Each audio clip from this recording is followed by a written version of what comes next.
বিএনপির চেয়ারপারসন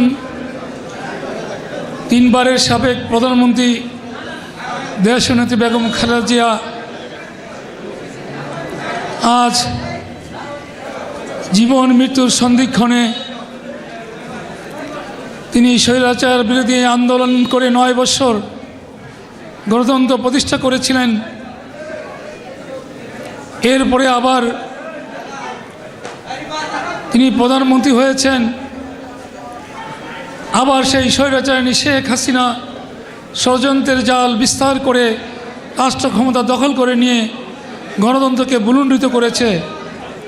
আমাদের হাজার হাজার নেতাকর্মীকে হত্যা করেছে, গুম করেছে, খুন করেছে এবং 60 লক্ষের উপরে গায়েবী মামলা দায়ের করে এই বাংলাদেশ জাতীয়তাবাদী দলের নেতাকর্মীদেরকে এই দেশ থেকে চিরবিদায় নেওয়ার জন্য ষড়যন্ত্রে মেতে উঠেছিল।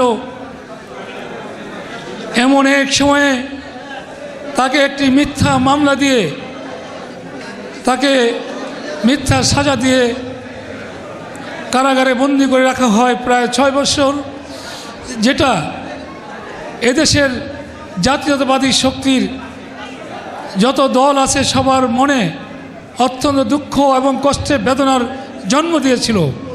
কেননা তিনি নিরপরাধ 40 বছর তিনি প্রেসিডেন্টের স্ত্রী হয়ে, সেনাপ্রধানের স্ত্রী হয়ে যেই বাড়িতে বসবাস করেছিলেন, সেখান থেকে তাকে 40 বছর স্মৃতি থেকে তাকে মুছে ফেলার জন্য সেই বাড়িটিও তিনি এই স্বৈরাচারী হাসিনা দখলে নিয়ে নিয়েছিলেন অন্যায়ভাবে, সম্পূর্ণ অন্যায়ভাবে।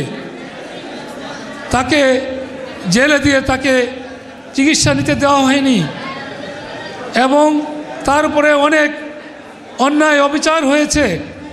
তার ছেলে আরাফাত রহমান কোকো তাকে এদের ছাড়তে বাধ্য করেছে এবং তার জ্যেষ্ঠ ছেলে বিএনপির ভারপ্রাপ্ত চেয়ারম্যান জননন্দিত জননেতা জনাব তারেক রহমানকে মৃত্যুর ষড়যন্ত্র করেছিল।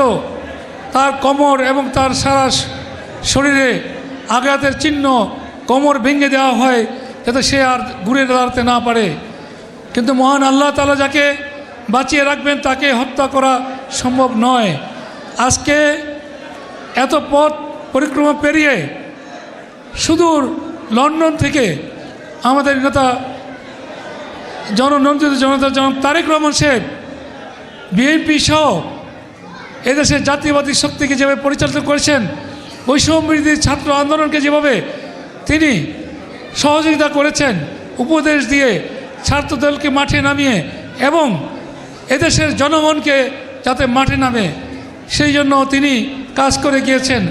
আজকে তার মায়ের এই দুঃসময়ে তিনি বাংলাদেশে আসতে পারছেন না, তাকে আসতে বিভিন্নভাবে বাধাগ্রস্ত করা হচ্ছে। ষড়যন্ত্রকারীরা ষড়যন্ত্রে মেতে উঠেছে। আজকে তার ছোট ভাই নেই, তার মায়ের পাশে তার থাকা একান্ত জরুরি। সেই জন্য সরকারকে বিভিন্নভাবে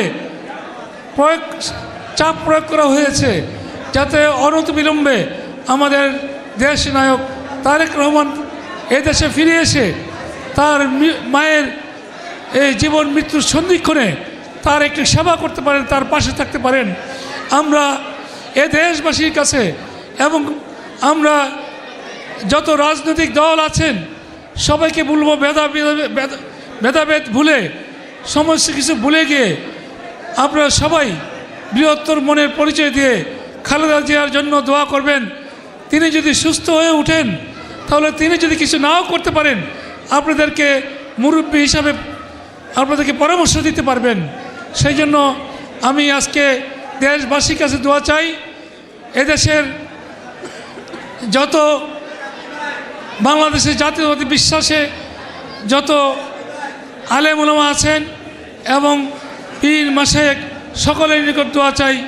আমাদের নেত্রীর জন্য চোখের দুফোঁটা পানি ফেলে আপনারা দোয়া করুন যাতে তাকে আল্লাহ পাক সুস্থ করে দেন। আমি এই আশাবাদ ব্যক্ত করে আমার সংক্ষিপ্ত আলোচনা শেষ করলাম। আসসালামু আলাইকুম ওয়া রাহমাতুল্লাহি ওয়া বারাকাতুহু।